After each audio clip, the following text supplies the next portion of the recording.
So let's talk about the news that the entire world is talking about. Global attention now on Beijing, where the Chinese President Xi Jinping is hosting the Russian President Vladimir Putin for a high-stakes strategic meeting. Now, this visit marks Putin's first foreign trip of 2026 and, interestingly, also comes just days after the developments involving the US President Donald Trump putting the China-Russia axis back in sharp focus. So days before, it was the US President Donald Trump who visited China, and now you have Vladimir Putin also visiting China. So Xi and Putin are expected to also hold extensive talks on energy cooperation, regional security, and, of course, the ongoing Ukraine conflict. This meeting is also being very closely watched amid the shifting global alignments, with both leaders expected to project strategic coordination in the face of the growing geopolitical uncertainty. So days after Donald Trump's high-stakes visit to China,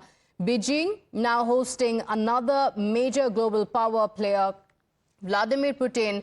The Russian president, in fact, arrived in the Chinese capital for the summit with Xi Jinping in what is being watched across the world. Let's go across to Wang Mengjie, a CGTN reporter, joining us live from Beijing with what it means for, of course, China and Russia and, of course, the United States and the world. Thank you so much for joining us.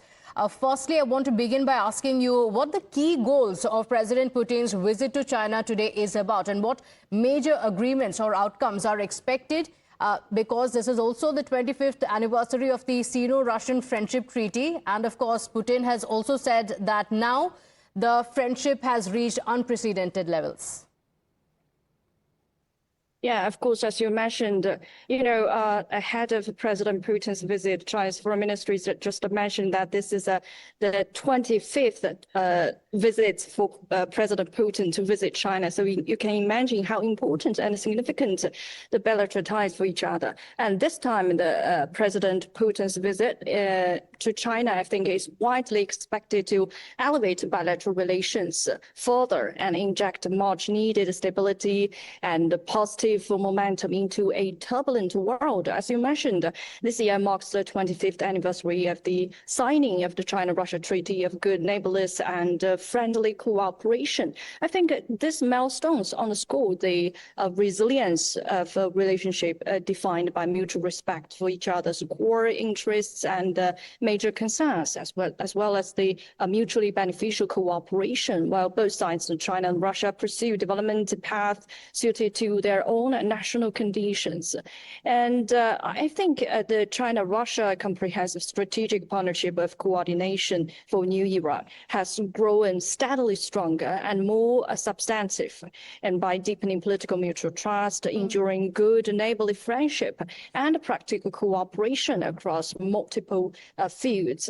And according to China's Ministry of Commerce, I think apart from the politics relationships, the bilateral trade reached in 228 billion US dollars in 2025, exceeding the $200 billion threshold for the third consecutive year. And China has remained Russia's largest trading partner for 16 consecutive years. So all in all, I think apart from the political trust and the economic and trade cooperation, of course, the close cooperation has also expanded in fields such as music, the arts, the education, of course. So that, I think, this is what makes President Putin's visit so important this time, but not only for China and Russia, but also for the world.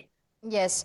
And especially with so many sanctions on Russia, China has turned out to be an all-weather friend. But how will this strengthen Russia-China partnership really impact the global order? Because in particular, promoting multipolarity and also balancing the Western influence. Yes, I think the world today is witnessing profound transformation and mounting turbulence as opposed to war international order comes under strain, and established norms governing international relations are increasingly challenged. Geopolitical conflicts intensify, and the risk of a return to the law of the jungle grows.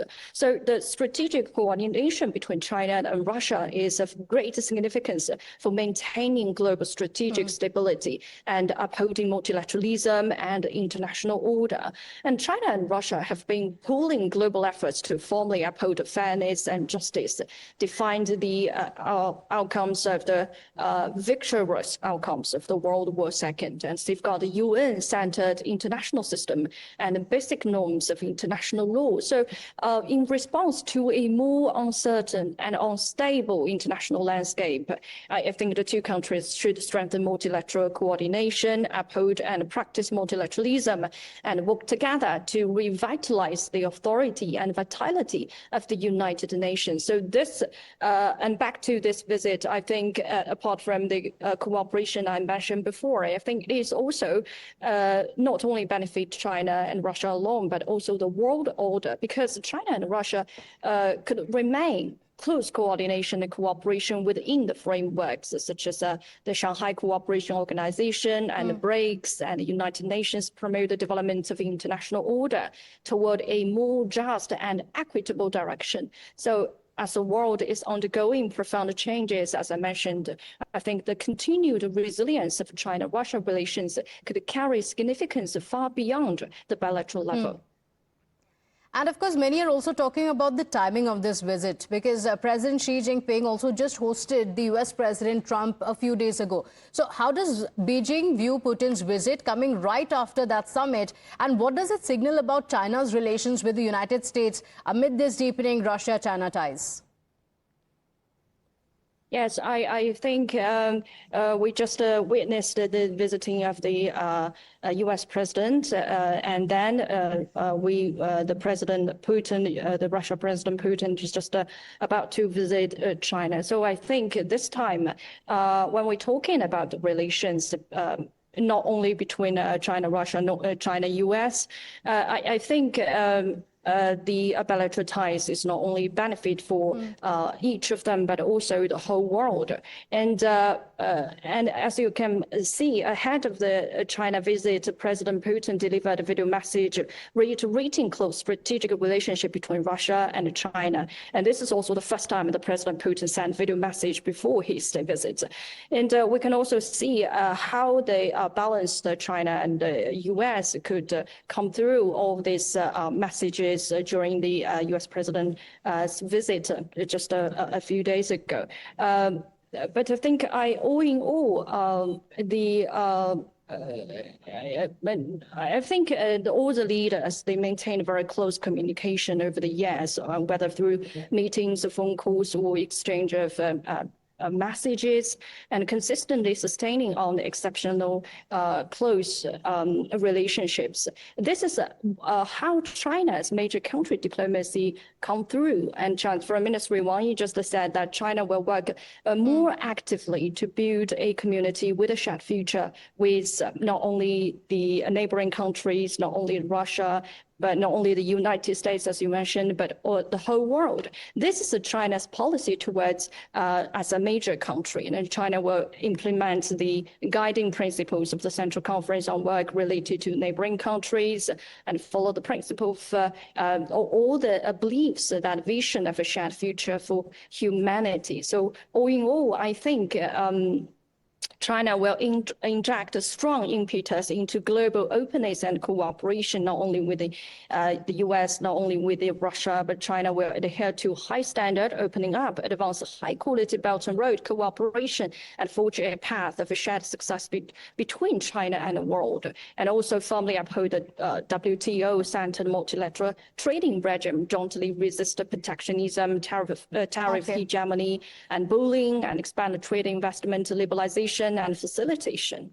So of course, as I mentioned, as a host of APEC 2026, China will jointly advance the building of the Asia-Pacific community and energize and explore pathways toward a free trade area of not only the Asia-Pacific region, but also the benefits the whole world. Okay, and the question on everyone's mind is, of course, going to be on whether Putin and Xi Jinping are going to discuss the Iran-Israel conflict during this visit, and what role does China see for itself and for Russia in the de-escalating of tensions in the Middle East? Yes, as I mentioned before, President Putin delivered a video message just before his visit to China. I think what he said can become a very clear answer to your question, because I think Russia-China relations have reached a truly unprecedented level, as according to President Putin, that he noted that regular mutual visits and Russia-China top-level talks are an important and integral part of the joint efforts to promote the entire range of relations between the two countries and unlock their truly limitless potential. And the special nature of the China and Russia relations is reflected in the atmosphere of mutually understanding and trust. This is very important and a key core, I think, for the bilateral ties, a commitment to pursuing win-win and equitable cooperation, conducting respectful dialogue and supporting each other on matters affecting the core interests of both countries, including protection of sovereignty and state unity. And as I think I mentioned before, as a major country, and China will work more actively to build a community with a shared future with all the countries, but all the countries respect for each other, and China will implement the guidance principles of China's policy and to stay true to the vision of a shared future for humanity. So I think this time President Putin's visits are actively expanding their contacts